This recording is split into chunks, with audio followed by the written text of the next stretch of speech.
Dictation start होगा 5 second बाद। Start. Online retail या ई कॉमर्स कारोबार में हंगामा मचा हुआ है।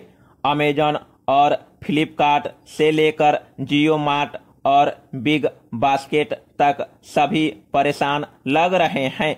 इन सबके बीच खलबली की वजह है उपभोक्ता मामलों के मंत्रालय की तरफ से जारी ई कॉमर्स गाइडलाइंस का नया ड्राफ्ट। इसमें इन कंपनियों पर कई तरह की पाबंदियां साफ दिख रही है। सरकार की नज़र से देखे तो ये उपभोक्ता के अधिकारों को बढ़ाने वाले नियम हैं, जबकि कंपनियों की नज़र से नई नियमावली उनके लिए काम करना ही मुश्किल कर देगी। Paragraph change. हालांकि कंपनियां इस मामले पर खुलकर कोई बयान देने से कतरा रही है, लेकिन वे सरकार के साथ बातचीत में लगातार दबाव बना रही है। सरकार ने सभी पक्षों को इस ड्राफ्ट पर अपने सुझाव देने के लिए 6 जुलाई तक का समय दिया था, लेकिन अब इसे 2 हफ्ते बढ़ाकर 21 जुलाई कर दिया गया है। अमेजॉन, फ्लिपकार्ट, टाटा समूह, पेटीएम और स्नैपडील जैसी कई बड़ी कंपनियों ने मांग की थी कि सुझाव देने के लिए उन्हें 1 महीने का या कम से कम 20 दिन का समय और दिया जाए। ऐसी ही मांग अनेक उद्योग संगठनों की तरफ से भी आई थी। Paragraph change. अमेजन और फ्लिपकार्ट के सामने एक दूसरा मोर्चा भी खुला हुआ है।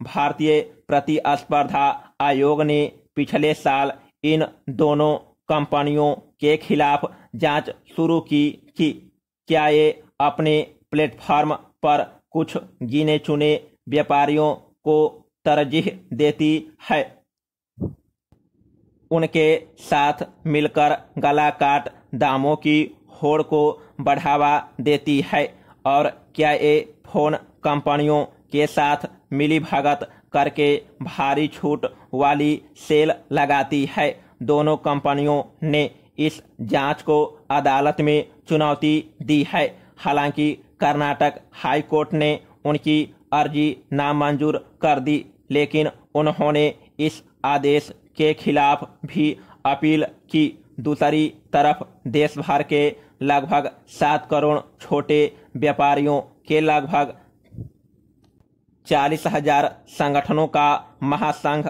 SAIT इस मामले में जांच के पक्ष में दबाव बनाने में जुटा है। प्रतिस्पर्धा आयोग की यह जांच दिल्ली व्यापार महासंघ की शिकायत पर शुरू हुई थी। इस संगठन में दिल्ली के हजारों छोटे मझोले कारोबारी शामिल हैं। इनकी शिकायत थी कि इन कंपनियों के मनमाने तरीकों से छोटे व्यापारियों को भारी नुकसान हो रहा है। Paragraph change. अब जबकि उपभोक्ता कानून में बदलाव पर बहस गर्म है, तब यह मामला भी साथ साथ चर्चा में है। कानून में जो बदलाव होने हैं उन पर भी विद्वानों में काफी मतभेद है। एक तरफ ऐसे लोग हैं जो नई गाइडलाइंस में छेद ढूंढ ढूंढ कर सामने ला रहे हैं कि कैसे नई गाइडलाइंस बड़ी कंपनियों के लिए कारोबार मुश्किल कर देगी और इसका खामियाजा आखिरकार खरीदार को भुगतना पड़ेगा। लॉकडाउन के दौर में ऑनलाइन रिटेल्स और फूड डिलीवरी कंपनियों ने जो काम किया उसे देखकर यह तर्क दमदार भी लगता है। अलग अलग ऑनलाइन कंपनियों के बीच हुए सर्वे से पता चलता है कि इस दौर में उनके पास 50-65% तक ऐसे नए ग्राहक आए जिन्होंने पहली बार कोई ऑनलाइन खरीदारी की है।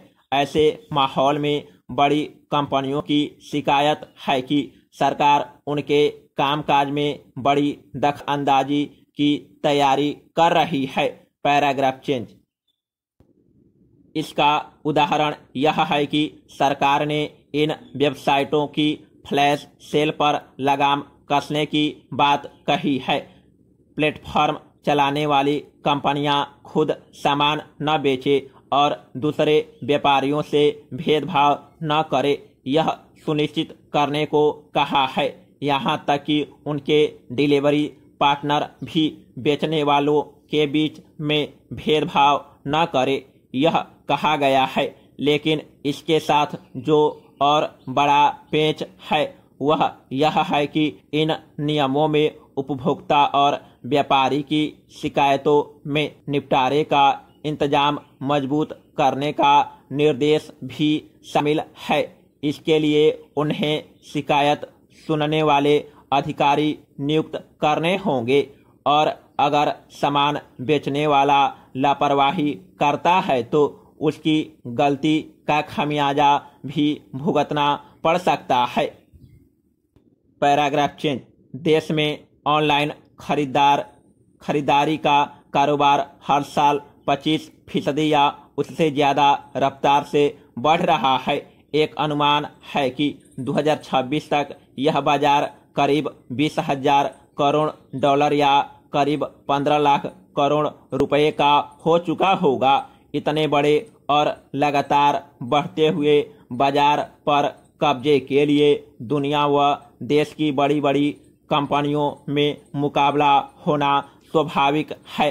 शायद इसलिए जरूरी भी है कि सरकार सही समय पर कानूनों में वह बदलाव करे कि भविष्य में पछताना न पड़े। कानून ऐसे होने चाहिए कि किसी को भी शोषण का शिकार न होना पड़े। Paragraph change. कुछ जानकारों का मानना है कि ई कॉमर्स पर सरकार के नए नियमों में एक बहुत अच्छी बात यह है कि इसमें देसी विदेशी कंपनियों के बीच कोई भेदभाव नहीं किया गया है।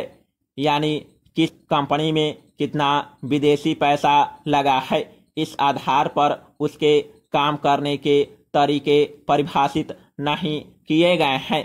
शायद यही वजह है कि इन नियमों से अमेजॉन, वॉलमार्ट के नियंत्रण वाली फ्लिपकार्ट, सॉफ्टबैंक की हिस्सेदारी वाली स्नैपडील, अलीबाबा की हिस्सेदारी वाली पेटीएम के साथ साथ टाटा समूह की बिग बास्केट और रिलायंस का जियो मार्ट एक साथ ही प्रभावित होते हैं। इसका अर्थ है कि ये नियम एक तरह से भारत की एक समग्र ई कॉमर्स पॉलिसी की बुनियाद रख सकते हैं, जबकि विदेशी निवेश का फैसला सरकार अलग से कर सकती है और उस पर अलग नीति भी बन सकती है। Paragraph change. इस विवाद के बीच सरकार की तरफ से यह सफाई भी आई है कि वह कंपनियों के कामकाज पर बेवजह लगाम कसने का इरादा नहीं रखती है।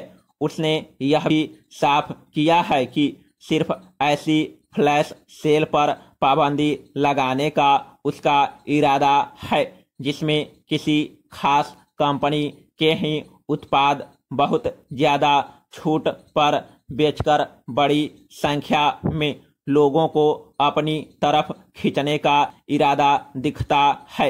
इसके साथ ही सरकार ने जो सूचना जारी की है उसमें कहा गया है कि कंपनियों के खिलाफ बड़ी संख्या में धोखाधड़ी और गड़बड़ियों की शिकायतें मिलने के बाद नए नियम लाए गए हैं। हालांकि सरकार ने यह नहीं बताया कि किस कंपनी के खिलाफ शिकायत मिली है। Paragraph change.